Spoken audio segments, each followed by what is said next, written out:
Okay, start of a new turn after two of those propaganda cards have just fallen.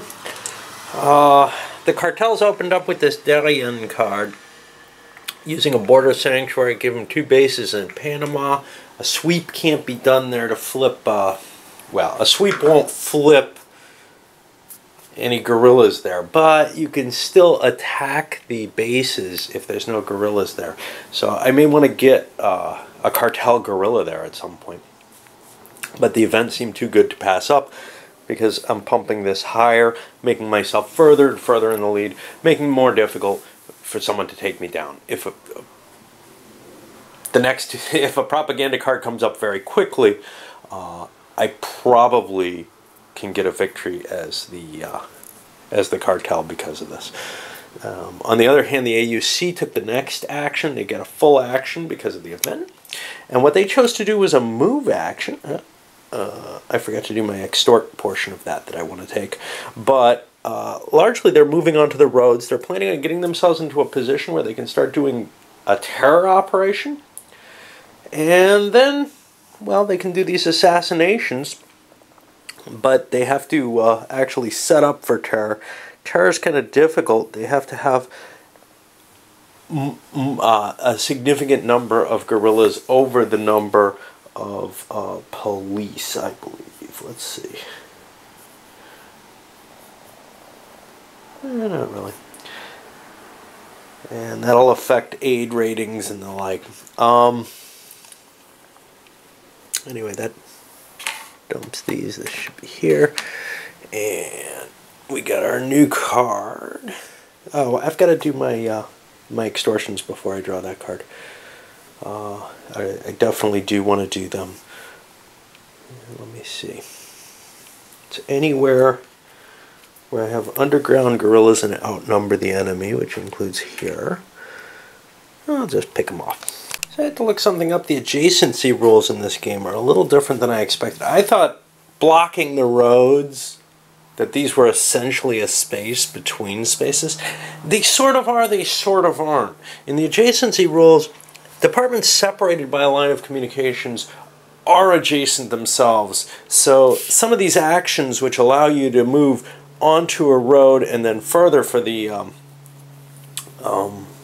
government, well, then I looked and saw, well, gee, the guerrillas can't do that. It looks like they have to walk onto the road, which is why you've got so many guerrillas sitting on the road right now.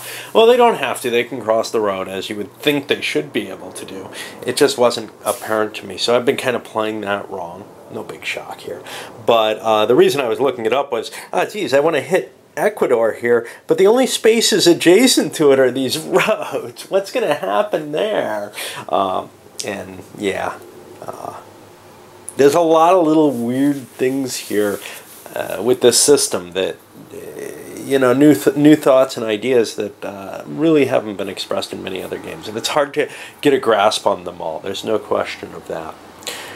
Anyway, that's what I'm going to do with the government is I'm going to... I did a sweep operation to push into here and update these. And then I'm going to do an eradicate operation here in Ecuador. That adds 4 to the aid. Well, I think the aid's as high as it goes. It removes the cartel bases there, though. And that's why I'm doing this, because there's a card that kills 3 cartel bases coming up. Of course, in jungles. Of course, the cartel themselves have the first shot at that, it looks like. So that's not going to really help. But now, an adjacent department gets hit with 1 space towards active opposition if possible. Well, the only adjacent department is this one. And we've ended up aligning them more with the FARC. There's only a population of 1 there, so this goes up 1. And there's the danger. This is what got us in trouble in the first place, was throwing these activities into place that improved the FARC's rating. Everybody is so close to winning, though, right now. And the FARC follows up by triggering the event, which is this anti-government action. Now, this is tough to say, because the FARC could have been doing something perhaps against the cartels, who are already winning. But my feeling is if I build up these government capabilities against the government as heavily as possible, that's improving my chances the best. The government is the thing that can hurt me the most, and that most wants to hurt me continuously. So I'll be able to stay in this high level if they can't hit me as much. So what this one does is it means the patrols no longer conduct a free assault. Big deal? I don't know. When they're going along the roads, normally they get a free assault. I don't know if this was worthwhile, but I am building up these, weights against the government in hope of helping myself. Now this one, which is very important to the cartel, comes up, but then we get an oil spill. And there has to be a sabotage for this to happen. Shift to opposition or neutral departments adjacent to a sabotage to passive support. Or sabotage a pipeline, shift an adjacent department by one level towards active opposition. So the rebels can only be blamed if there already is a sabotage in place there. Interesting. Alright, let's see what we do with this next one. Now we're beginning to more and more use all the rules. The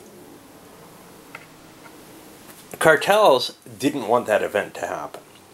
So they played up in the only taken operation, and they took, God knows if I remember what, yes, they took terror, reducing the support that both the FARC and actually the government have by spreading their terror out.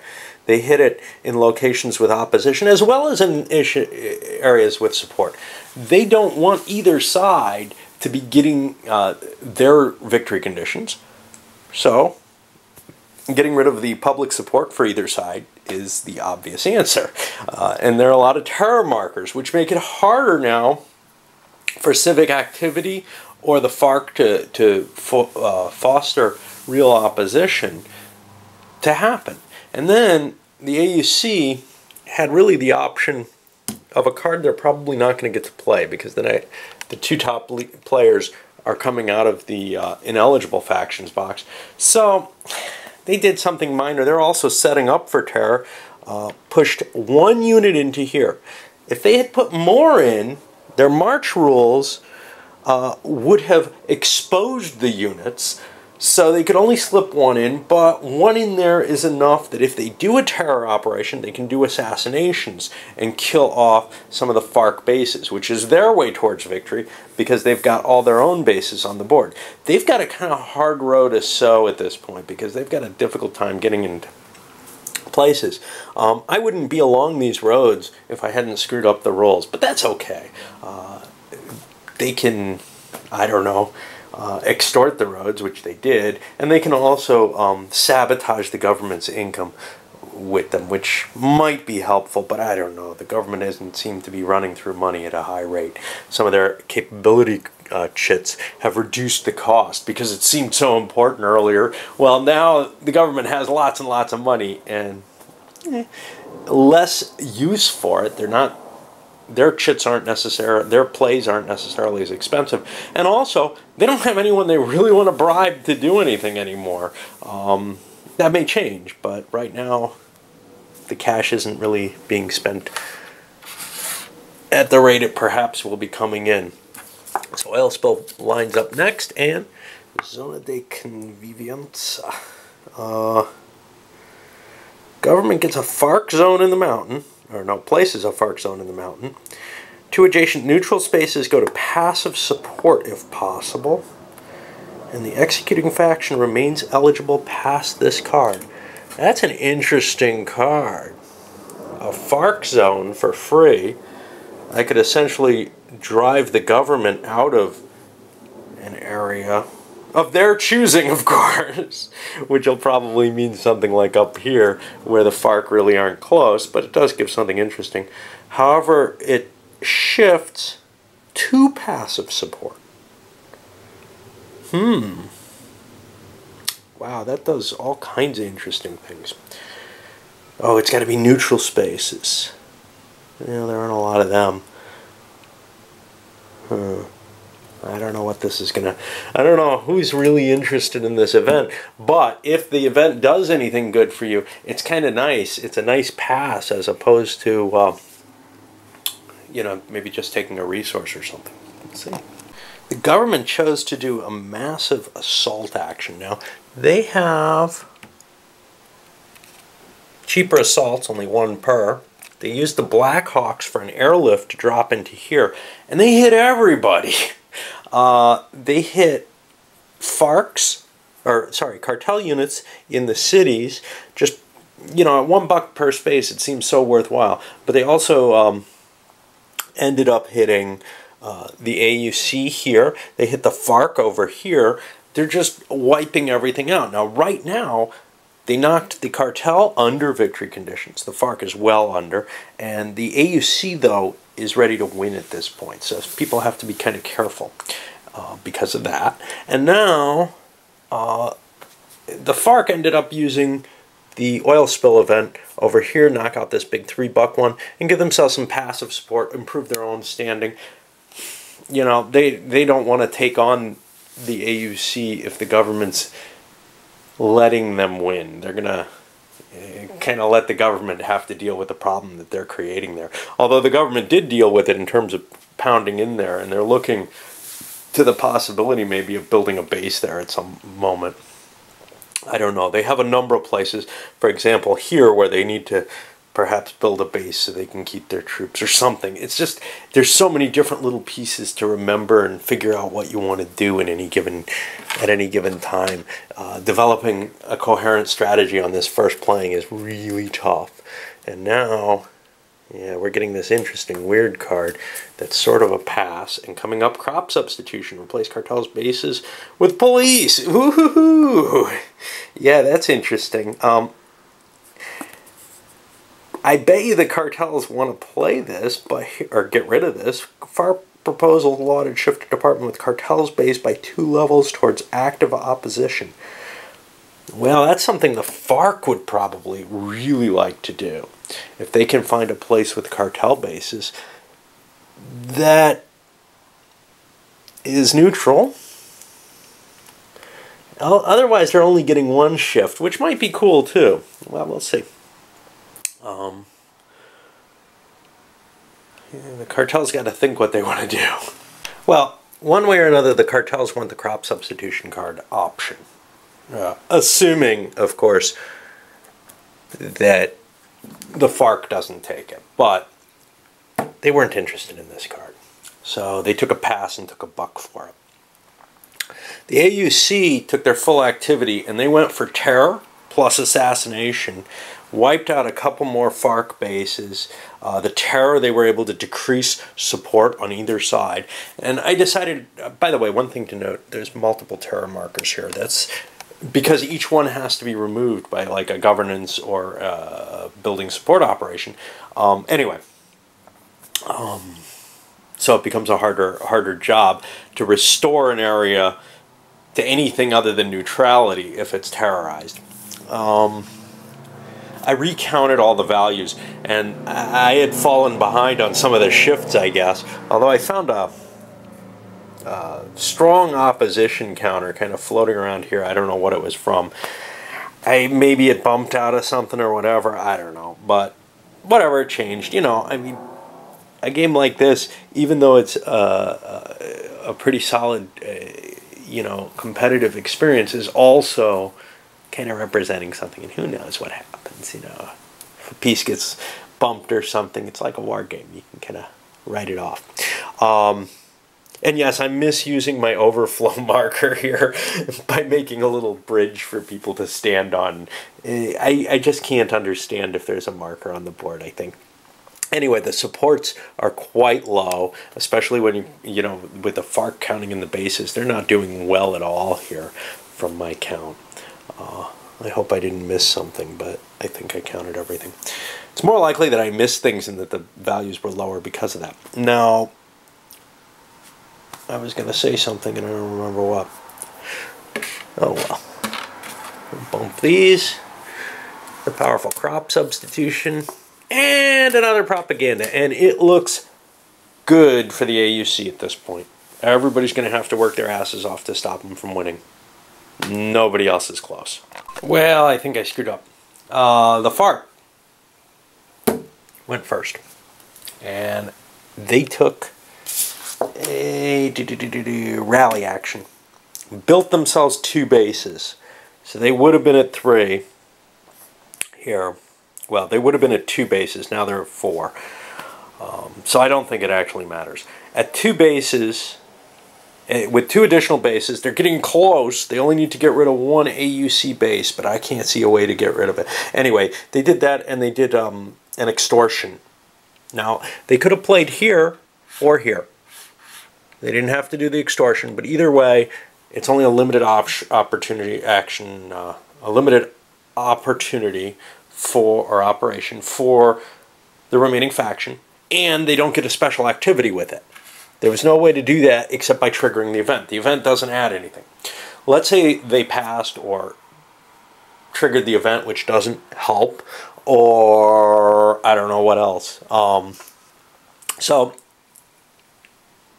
now I have 2 people who could do something. The cartels.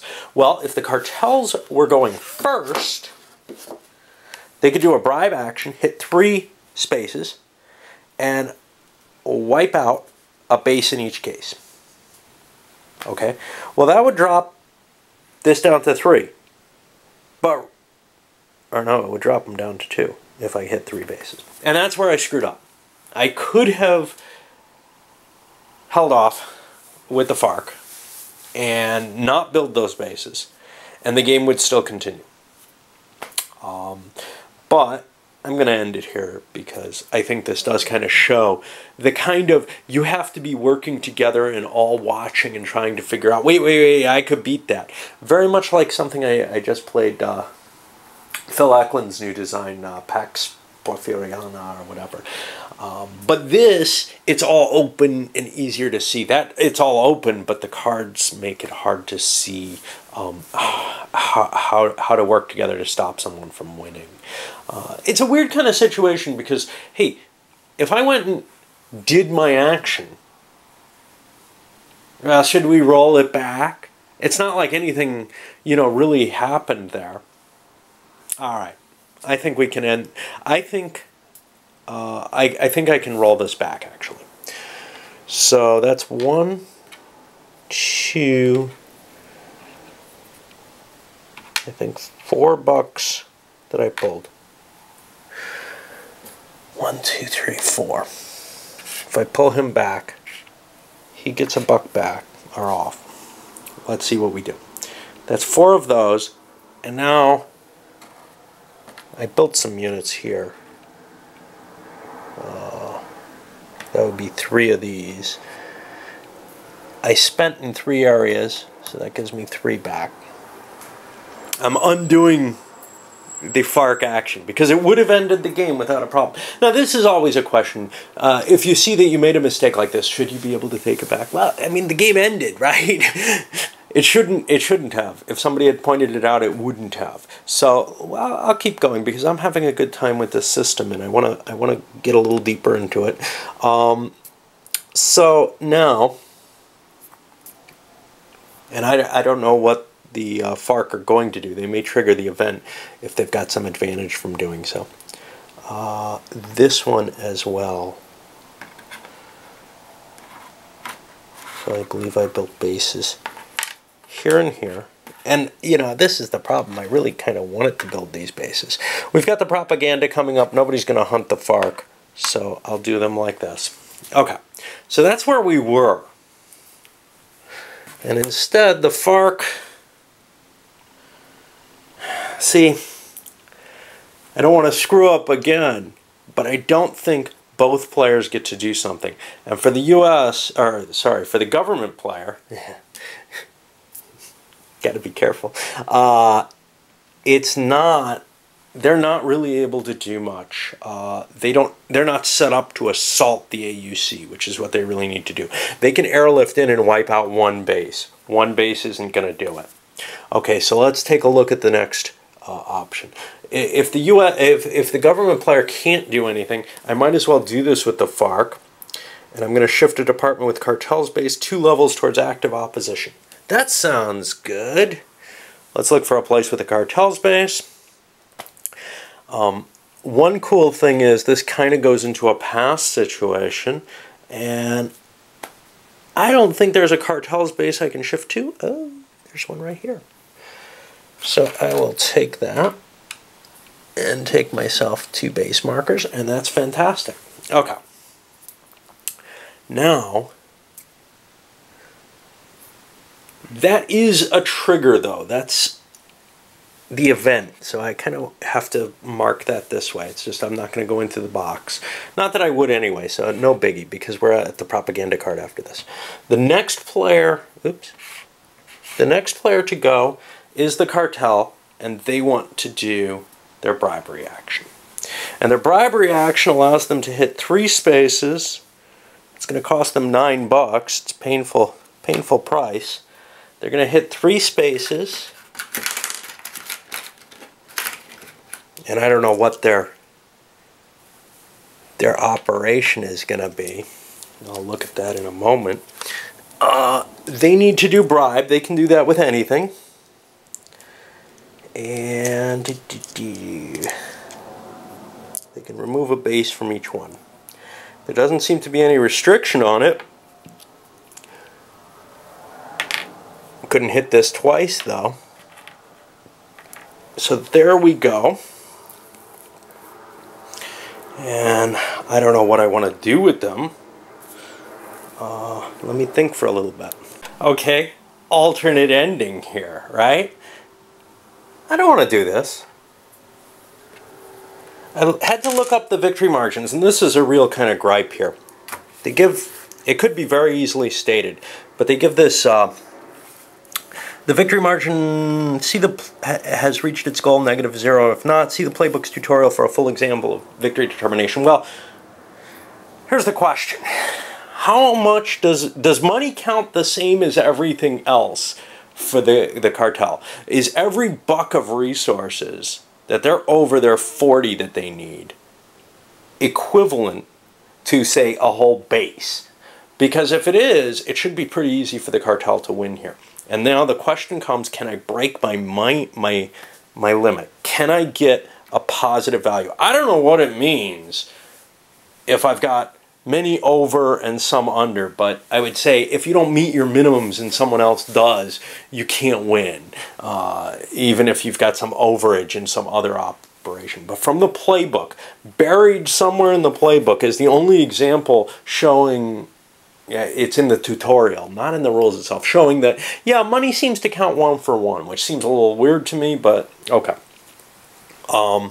So anyway, what I want to do is I want to see if I can build 2 bases, because that's what I need to do. Killing off the AUC doesn't matter one bit, because they're only 3 above.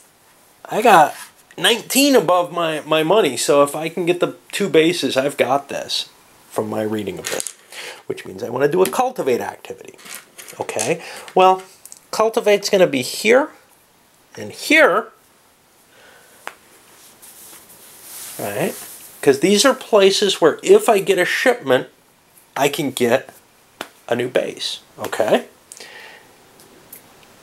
No! Yeah, it doesn't work that way. I'm sorry. Nope. Okay, it's not going to happen. So here's the thing. Yes, I could get a new base, but not before the victory point time. So I got to shoot the FARC like the AUC, like I was saying, which means dink, and I had another one I could kill. Oh, I can kill 3. I don't know where the hell they are. This is bribery. I can do it anywhere on the board. So let's do this, this, and this. And then I got to figure out, I'm probably doing a rally action. I don't know. And after the rallies and assassinations, nobody has a victory. We got the AUC sitting here, which means I'm going to do the, yeah, I'll do the propaganda on the next video. That'll give me time to babble more like I always do. This event actually puts him back there for whatever it's worth, but it doesn't really mean anything. But we can see I needed to build 2 bases. I had no way to build them. I could have built one here. I had a couple of pieces here. I could build one. I needed one more. I had no way to get an additional base. I thought by doing cultivation, I could convert bases, the shipments into bases, but that happens during this propaganda round, and it happens after, I don't remember where, down here, after the victory check. So I would not be able to compete for the victory if the AUC was there and I'm not. Same situation as when you buy bases, and you know the last time the cartel was in a winning position after the propaganda round, but they weren't at the beginning. All right, loading this one up.